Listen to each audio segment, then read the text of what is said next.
Hey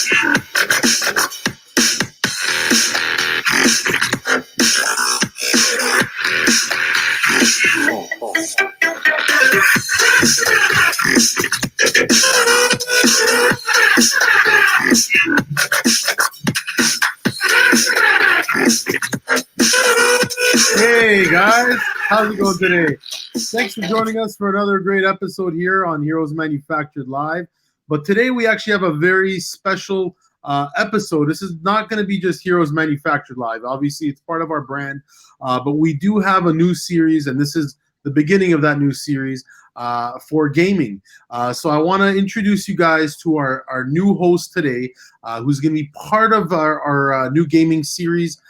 His name is Addy. We all know him as Addy, and it's short for Adam El-Abbassi. But I'm going to bring him on board in just a minute. I want you guys just to know, please subscribe to our YouTube channel if you guys want to see more great episodes. But this is going to be a new beginning for all of us as we enter the world of gaming, game development, and all sorts of new and amazing things in the world of video games and consoles. So here we go. We're going to introduce you to our new host, Adam. Hey, Addy, how's it going, buddy? Hey, how's it going, guys? Adam El-Abbassi. Sure, you can call me Addy. Coming at you live here. So happy to join you guys here on Heroes Manufactured Game Changers. Why? Because we changed in the game, man. So real excited to be a part of the crew now. And this is going to be content made for fans, by fans. We're going to be coming at you with everything from new gen, old gen, current gen, next gen, all the gens, all the systems, all the games you want to be hearing about. We got it for you. Yeah, no, man. And this is going to be awesome because we're going to be covering this like either weekly to bi-weekly, but we're going to be checking out the newest in video games, like I mentioned. I mean, Addy, you've been doing this for quite some time now, been in the video game world. Tell us a little bit about you, how you got into gaming, how you got into hosting too, because I know you have a bit of like a theater acting background. I just wanted to hear a little bit about all that, man. Yeah, for sure. So just to give you guys a little rundown about me, I'm actually in the middle of graduating right now and in the theater program at York University. So acting is one of my main passions. I love to act, perform, all that stuff. So I'm glad to get to, flex a little bit of those muscles here for you guys. And a bit about how I got into gaming. It probably started, when I was like a kid.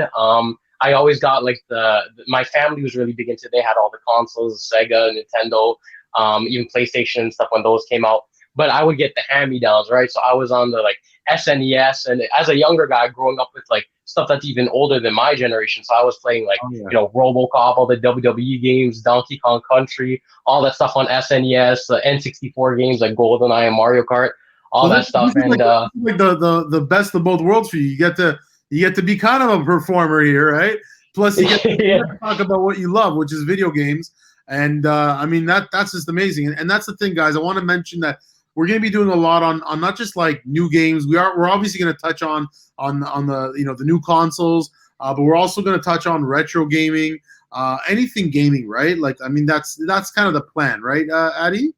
Yeah, for sure. We're gonna be doing a lot of stuff for you guys here. Some cool, like top tens, new stuff that's coming out when we hear about it, and just stuff that all you guys want to hear, stuff that we're interested, that we know you'll be interested. So it's definitely like the whole spectrum of gaming and everything that has to do with it. Sick.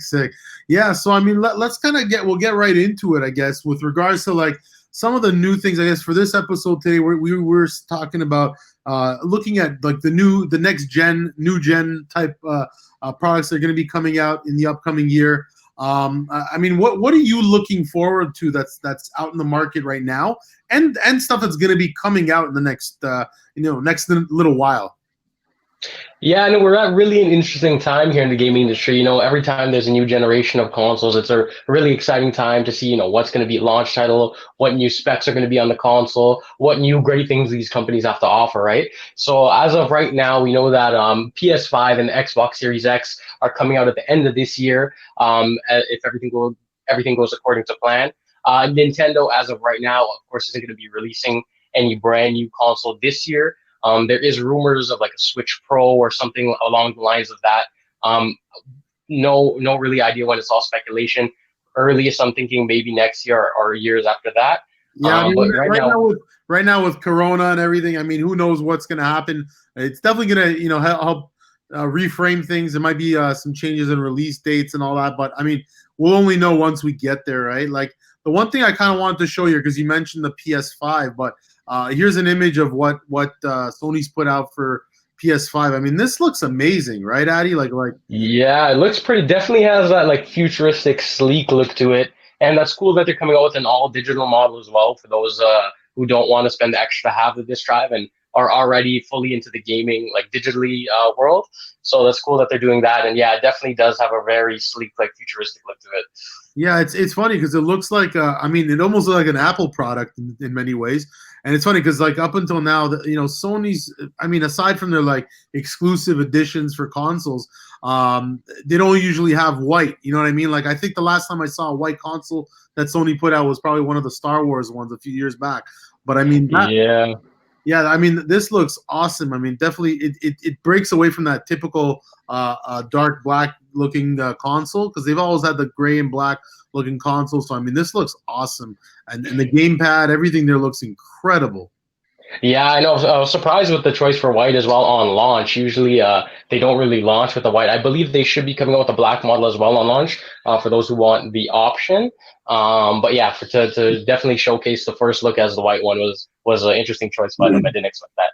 Yeah, and it's funny because like Xbox used to have like that grayish white looking console. So I mean, they're you really see a sense of competition there, right? Like they're really kind of bringing it back, yet moving it forward too.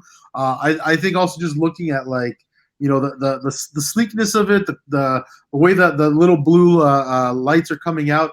It kind of suits also what the PlayStation VR looks like because I mean it definitely has some of that like effect, right? Like it's got that kind of it almost feels like the VR but as a console. So I mean, Yeah, for sure. I think they were really, really focusing on the aesthetic of it and really wanted to make something that pops out and makes it seem like the future of gaming, the next gen. So I think they were yeah. really focused on that. And so like, what do you know about the specs of it? Like what's happening with the PS5 in comparison to like the PS4 and other consoles out there? Yeah, so for the PS5 and the Xbox One or the Xbox Series X, the specs on them are like pretty crazy, like 12 teraflops and stuff like that. 1 terabyte solid state drive and much stuff like that. I know that it's pretty common knowledge right now that the specs on the Xbox Series X are a bit better than the PS5 right now. So that'll be an interesting factor to play out on launch to see, That could what change people are going to too. really. Like, Huh? that could change too, right, in time. Like who knows what's gonna happen, right? Yeah, exactly. If there's like going to be like a pro edition or something like that, there's always like other models soon after launch. But yeah, the Xbox Series X definitely looks interesting too, as well as like the aesthetic of that one with like the rectangular box type shape. Looks like a PC tower almost, which is pretty interesting. Which Microsoft and PC go hand in hand. So I don't know if that was intentional or what, but it definitely looks interesting as well. Yeah, we don't have an image of that one yet, but definitely guys check it out online. Yeah, you could definitely see with that once it comes out. And like I mean, in terms of I guess the one thing you were mentioning to me, a big move for gaming in the near future and just the future in general. You're saying is a lot of the subscription based gaming. Here's like an image for PlayStation Now. I mean, this is like the new game streaming services that they're providing, but where do you see the future in this with the PlayStation Network going, and same with Xboxes after that?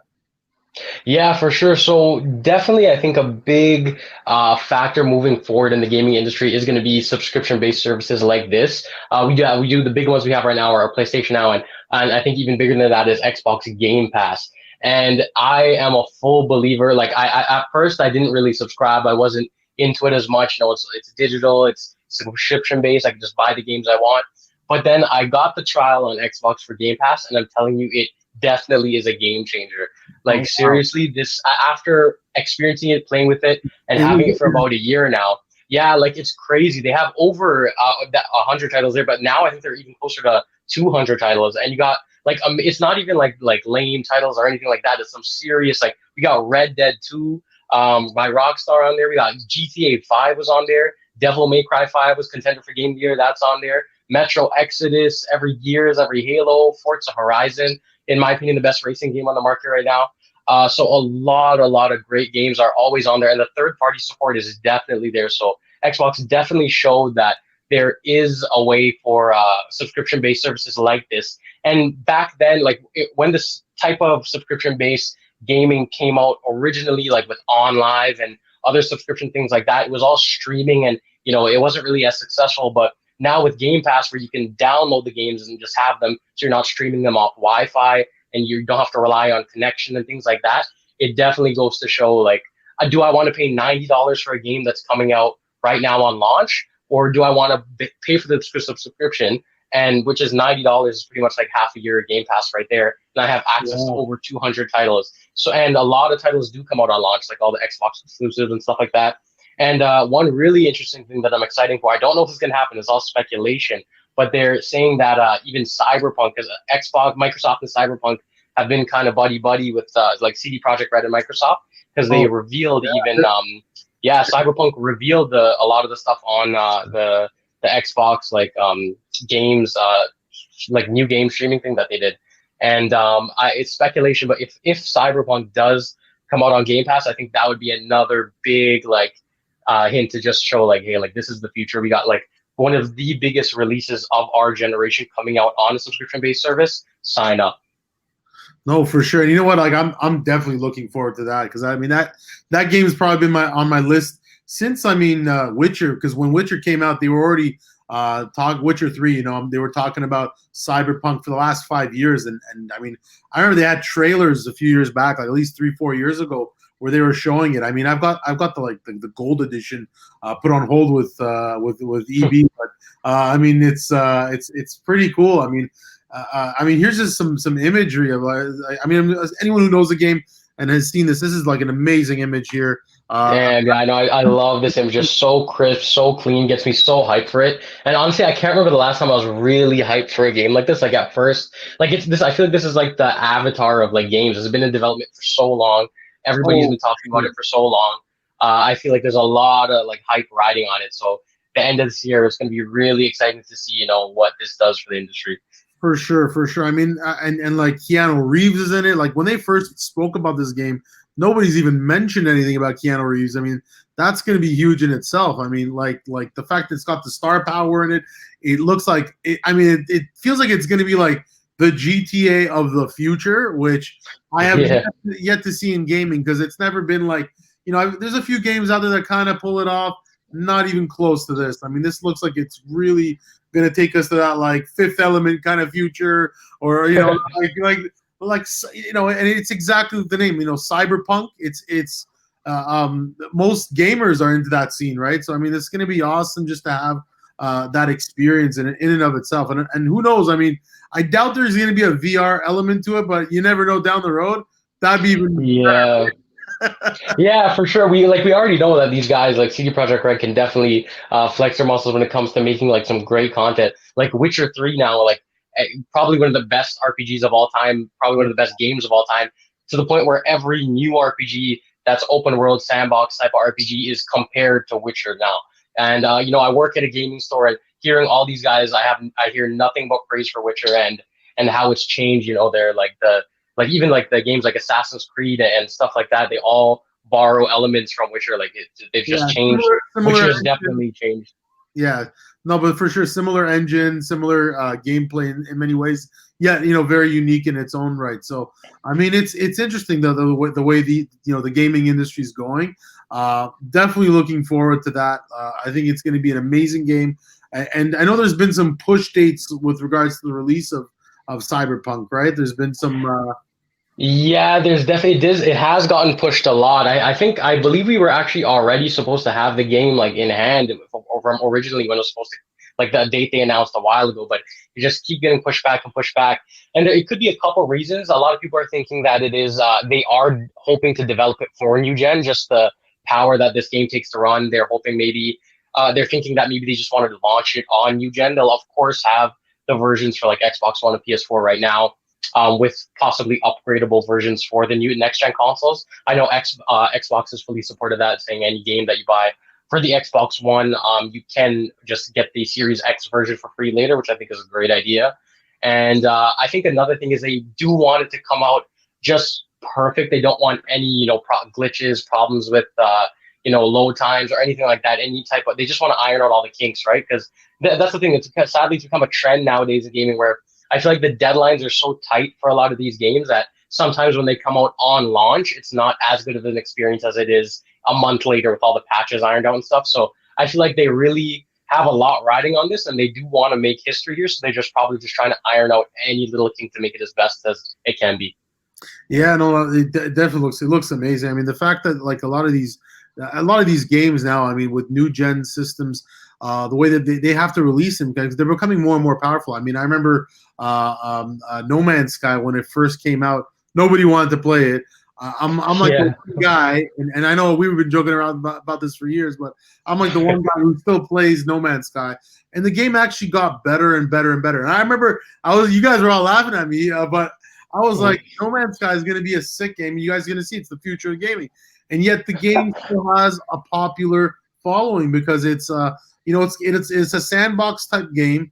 But now like even when I play it now, I haven't played in a while, but when I played No Man's Sky, for example, it's one of those games that it's developing new worlds, new areas, and you're constantly building. You need speed for that game, right? You need definitely like good hard drive space, good everything, right? Good process. Yeah, for sure. Everything for that. So I mean, when you're doing that kind of gaming and developing in the gaming, it's becoming huge. And there's a bunch of games like that I hear are going to be coming out like that in the near future. That I guess next gen is going to need that kind of power, right? So yeah, definitely. That is also a new trend that I'm finding in gaming now. Is not what you can just have the game be at launch, but how you're going to support the game after. Like all these games that come out nowadays are not really like there is still a big market, don't get me wrong, for like the linear story based games, but nowadays I'm finding that a lot of people are wanting games that they can have and play for a long time, where there's always updates for them, where the developers are supporting it after launch, and just a game that just keeps building upon itself, like No Man's Sky, like GTA, Red Dead, all these games. Yeah. Well, that's the so thing. I think that's definitely, because whenever they come out with like a deluxe edition or a season pass, you don't know what they're gonna add, right? And the thing is, I mean, whether it's No Man's Sky or GTA or whether it's Call of Duty, these games are constantly building in new maps, new areas, new this, new that. And the thing is, like, I feel like a lot of games that want to give you the option of playing it like also in survival mode in a specific kind of campaign, or go at it the development route, right? Like go at it the sandbox route. And it started back with like Far Cry. Far Cry was one of the first games that did that, where they allowed you to like rebuild the world that you played in and play in that world, invite people, and then actually play Far Cry as a game with a campaign. You can choose either way. I like to play. I'm a guy who came from like 3D animation years ago, and I like to develop stuff. So for me, I get a kick off of that, whereas other people, get a kick off of playing the campaign, and some like it both, right? So there's a lot of cool things. I mean, I was even playing recently just on PS4 the Dream game, which is Dreams. That was a really interesting title. Yeah. Where you get to develop your own video game. And I mean, I kind of get that world. It's a little bit too complicated for me right now, but I'm still kind of playing around with it. It's an awesome thing to have because you can literally go out there, create your own video game. Yeah, for sure. And even having the ability to like download other people's games and play those yourself, that was a really, I think, interesting and unique concept where games like even like Mario Maker and stuff thrived off of that, where there's a big user like base and they all create things for each other, which I think is pretty cool. It develops like, a pretty cool community within the game. Yeah, no, and that's the thing. Like when you build that kind of community and people can share and build off of each other, it's amazing. But again, you need power for that. You need processing power, right? You need hard drive space. You need all that kind of stuff because the more you build, the more you need. So and an interesting thing about hard drive space, I was actually reading up on the new PS5 and Xbox Series X, and the Series X is going to come out with the 1 terabyte, which I feel like is standard now for gaming consoles and storage space like that. But I found out the PS5 they may change this at launch, I don't know, but as of now is coming out with 825 gigs, which I found was such a strange number for storage space, and that even though it doesn't sound like a lot, that's almost 200 gigs that you're missing out on there, which is that extra few games or if you play Call of Duty, Modern Warfare, that's one update. But there's a lot of like things that surprised me in like 825 gigs. I was shocked as to why they would choose that number specifically. But what's cool as well is about the Series X is they're making a new proprietary like what a memory card type of thing that you can just slot into the back. It has its own slot to expand the hard drive space because a lot of people do even fill up that 1 terabyte fairly fast with all the gigabytes. Yeah, exactly. With all the like my PS4 when I got it, came with the 500 standard, and then I bumped it to a full terabyte. I actually got it installed right in there, and then afterwards I ended up buying, aside from my terabyte, I ended up buying one of those external drives, the Seagates that they sell. I got it, and now I have like 3 terabytes, and it's still not enough, right? So I mean, it's storage is a huge thing, especially because you want to. Sometimes I got games I just try them out once or twice, but I want to have them there if I feel like I want to just play, like a Capcom versus Marvel. I just want to have a night where I just play a dumb game and just have fun with it. Mind you, exactly, yeah. I love it. So I'm not trying to piss off anybody, but it's a great game. But you want to just have just dumb fun. That's kind of what I mean. Yeah, exactly. Yeah, that's why. Yeah, and I got the like Xbox One, the Gears of War edition, which came with 2. I was grateful it came with 2 terabytes installed as things. So I was happy with that. And with Game Pass, I'm always like downloading games and deleting games and having a lot of games on my console. So I think I have 40 or 50 games on this thing, which is pretty big considering a lot of these games nowadays take up like 60 to even pushing like over 100 gigs, which is crazy. I just downloaded an update for Modern Warfare. It was like 80 something gigs. I was like, oh my, just for an update. So it's definitely just goes to show the type of power and that these games are coming out with nowadays. Well, who knows? In the future, we might be walking into a room and that will be the video game, right? Like that's I know, on some Ready Player One like vibe. Yeah. I mean, we're hoping for that one day. A good escape from reality is always fun, but VR on the next level. So that brings me VR into another discussion. These are some games that are going to be coming out also this year that or some have already come out. I know this Ironman, has that come out already? Yeah, I believe Ironman VR has launched. A lot of people have been talking about that one. We've sell the bundle at my store actually, so a lot of people are excited for that. A lot of people were hyped for it for a while. With the success of Batman VR, everybody was hyped about that. The one thing I heard about the game is that it can feel a bit disorienting at first. You're flying around as Iron Man, you're doing a lot of spinning and quick movements, so it can be a bit to get a grasp on. But once you do, it's an amazing experience, which is pretty cool. Like it just goes to show like the amount of things that you can do in VR and what it's gonna become. I mean, the idea behind Iron Man VR just sounds amazing because I'm assuming already it feels like you're flying, you're Iron Man, you get to kill people, you get to kill robots, God knows what. The one thing though that I'm wondering, because I remember when the first Iron Man came out, the first Iron Man video game, it was a great game once you got a hang of it, because it was also the controls were kind of off at first, right? So I think it was PS3 where either PS2 or PS3 where it came out. I'm pretty sure it was PS3, but when it did come out, I remember it was wonky, right? Like, it was a little bit off, and then Iron Man 2 kind of got a better grasp of that. I'm wondering if you've heard this about the game, if it is, aside from the disorientation, but how are the controls? How's the gameplay? Have you heard anything out there about it? Yeah, so the thing is with VR right now is it's still a pretty niche market. So even a lot of people that come to the store, a lot of them don't really go for the VR stuff too much now. It's not like deeply ingrained as of yet, but I'm sure that will change as time goes on. But I've heard, for the few core people that have gotten it and have played it with it, they definitely did love it, and they said that it was really you do feel like Iron Man, which is cool. Which I feel like is the best aspect of VR, is that you can put on that mask and you kind of really become Iron Man in a sense, to become Batman in a sense where you just you totally feel like you're them. You're flying, you're blasting stuff, you're grappling hooks, you're gliding across the city. So it is really cool in that sense. Yeah, I could already assume it's amazing because I tried myself. They had a Justice League game in VR. I was on. I think it was on the Oculus, and what was really cool about it is that you got to experience the Batcave, right? You got to experience all the gadgets in the Batcave, and you see the Batmobile, and you see they had an area where you could see all the Justice League members on his dashboard. You're like, this is insane. Oh, nice. Then, yeah. I have to say the Batman game was probably the best game they had in there because they had one for Aquaman, one for Superman, one for Wonder Mm. Woman.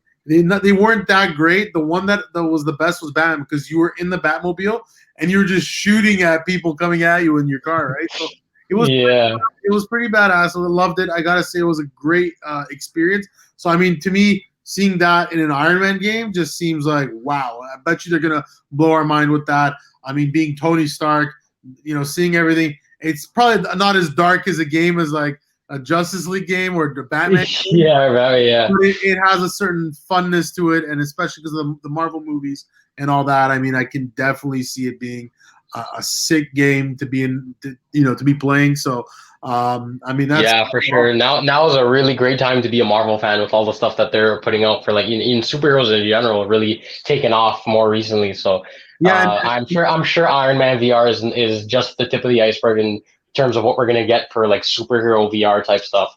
yeah, and so that brings me into like I mean, being a part of Heroes Manufactured, part of the whole superhero comic book genre, and I love that you have a Superman in the background there, a comic poster. Yeah, it's awesome. Yeah, yeah, yeah, I yeah. mean, that's the thing. We're gaming, but we're also we love the comic stuff as well because it is about heroes, whether it's in games, whether it's in comics, movies, whatnot. We're exploring all that here. And so that being said, there's a new Avengers game coming out. It's been announced for quite some time. That looks pretty awesome as well. Like I mean, any words on it? Have you heard anything about this so far? Yeah, that's another one I'm really hyped for as well. Actually, coming out, that's pretty soon coming out as well. And yeah, it's a full out like RPG type style with Avengers characters, which is pretty cool. I feel like as a comic book fan, that's something that I've wanted for a long time now. We've got like the Ultimate Alliance games and stuff like that, which have been really great experiences. Were more linear titles, but to have a full blown RPG as like set like with an Avengers skin on it is really cool. I'm also surprised they put Kamala Khan like a front and center role in Yeah, it too. That I was was a gonna. pretty interesting choice. So Kamala Khan, it was Miss Marvel. She's actually going to be a big part of the game, from what I hear. I mean, that's gonna be. Yeah, a lot of the like gameplay and the cutscenes I've seen, she's like pretty front and center in it. So I was pleasantly surprised, I guess, to say that they chose to go that route.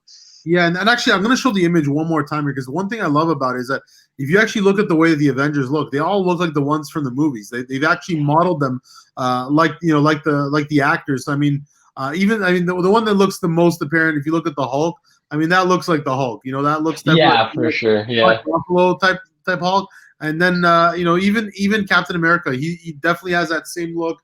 Black Widow has a similar look. Iron Man definitely passes. Thor probably the least, but still feels like Thor. So I mean, Yeah. it looks awesome. I mean, it definitely feels like it has that, even like that Cap America looks like Chris Evans. I mean, the fact that they can model it somewhat like that's pretty cool. I mean, can't wait to see it now.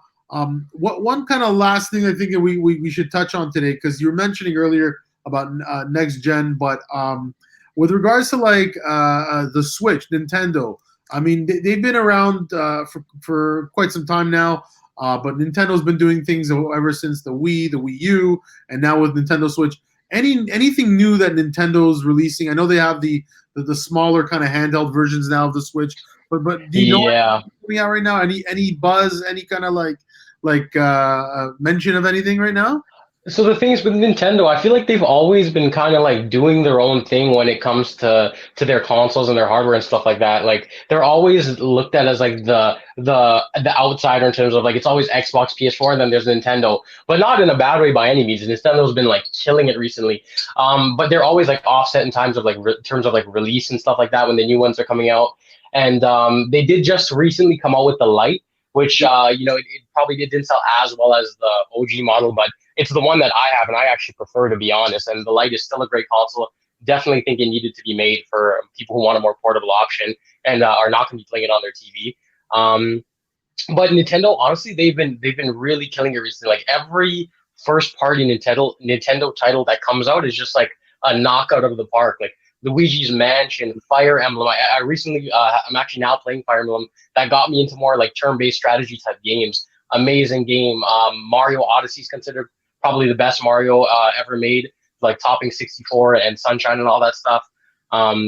the Animal Crossing, the new Pokemon. So I feel like they don't really have much to worry about. They're focused on just No, giving their fan base what they want. yeah, they carved out a niche market for themselves. It's just incredible, and I think that the followers they're looking for are the ones who are interested in unique gameplay, which has always been Yeah. the thing, right? Like they've always, they were never shy of going back to like 2D, right? Like a lot of people are into like like 3D gaming and all that, but virtual, whether it's virtual, whether it's first person, third person.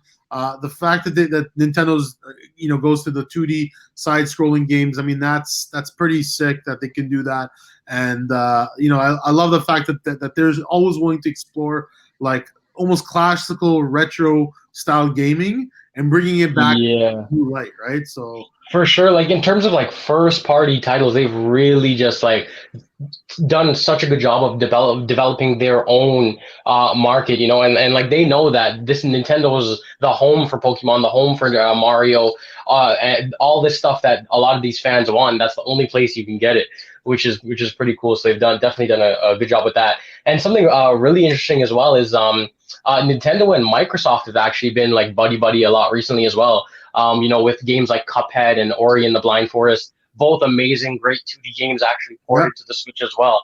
And they're actually, to my knowledge, they're working on getting Xbox Live on the Switch, which is going to be pretty crazy to me to get some games like I think it's going to be I don't think we're going to be seeing like master like Halo or Gears of War on the Switch as yet, but to get the game, to get the games like Cuphead and Ori and all these really great like ID Xbox games. And to have even Game Pass coming on the Switch, like that'd be crazy as an Xbox guy to have that on my Switch as well. Like that would be really interesting. So to see where that's gonna go, that's gonna be interesting to see how these developers and these companies are gonna be forming their own relationships and see where that lies. no, for sure, for sure. I mean, look, it's definitely they've got a hold on the future of gaming. I mean, right now, like this, does Switch have it like plans for anything big on the subscription end of things? Like, are they looking to expand into that kind of world eventually? Well, with the release of the Switch, they did have you never had to pay for the like ability to play online with Nintendo, but with the Switch coming out, they have their Nintendo Online subscription. I Yeah, think it's like $24 a year, which is pretty insane compared to like the 69 that it is for Xbox and PlayStation. But yeah, so it's like 24.99, and that gives you the ability to play online, Smash Bros, Pokemon, all that stuff with your friends online. And it also gives you access to the virtual console, which is pretty cool. So you get a bunch of like SNES and like NES games on there that you can play all of the classics that you love just for having the subscription. So I think that was a really cool move by Nintendo as well to include that. for sure, for sure. Well, listen, man, thanks for coming on to our show today. It's actually going to be your show, not my show, that's for sure. Thanks, yeah. Thanks for having me as a guest on your show today. And guys, check out Addy. We're going to be doing these either weekly to bi-weekly, but we're going to have new episodes. It's going to be a full new season with Addy here, showing you guys the ropes with regards to gaming, everything console-wise, everything game development-wise. I mean, I think you've got a few plans for some future guests as well that we're going to be discussing next week as well, right? Yeah, definitely. I'm really excited. I got some really cool content planned for you guys. We've got a lot of cool stuff we're going to be doing. So stick with us, stick around. I'm so happy to be here, a part of the Heroes Manufacture team, a part of Game Changers. So I'm just real excited. Thanks for having me part of the team and excited to make some awesome content for you guys. For sure. All right, man. Well, listen, thanks a lot, guys. Take care. And subscribe to our YouTube channel if you want to see more great episodes with Addy here. All right, guys. Take care. And Appreciate it. Peace.